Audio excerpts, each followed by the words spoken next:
And first at 11, that man who called 911 back on the night of the deadly shooting inside the Beaver Creek Walmart, well, he could now face charges. A Fairborn judge has ruled there is probable cause to prosecute Ronald Ritchie for his role the night John Crawford III was shot and killed by 2 Beaver Creek officers. 2 News reporter Robert Lowry, he's been digging into the judge's ruling and joins us now with the new details.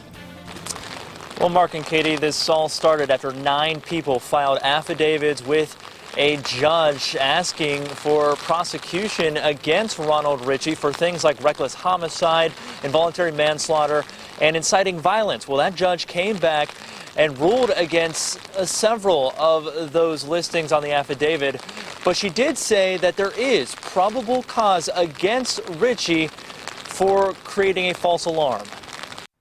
The attorney for John Crawford III's family says while a judge's ruling offers some comfort, Ritchie wasn't the one who pulled the trigger. Ultimately, we believe that it was the police department's responsibility to come and assess the situation. There's a gentleman walking around with a gun in the store.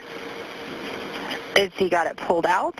Yeah, he's like pointing at people. Ritchie was the only person to call 911 the night Crawford was seen carrying around what we now know was a BB gun picked up from a store shelf. Shortly after the call, Crawford was shot and killed by 2 Beaver Creek police officers. Angela Williams also died after collapsing in the store trying to get her kids to safety.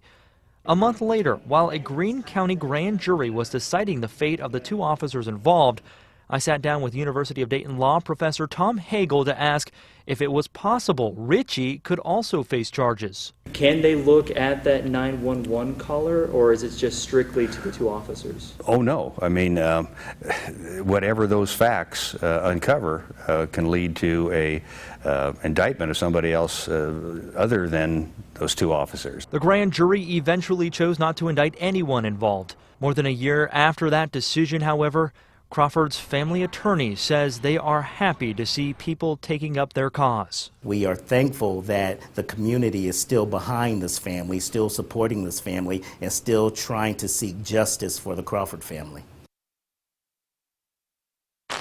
And at this point, no charges have been filed against Ritchie. That would be left up for the Fairborn prosecutor or a Greene County prosecutor to decide. We did attempt to reach out to Ronald Ritchie for his response on this story, but our calls went unanswered or phones were disconnected. Reporting live in Beaver Creek, Robert Lowry, 2 News, working for you.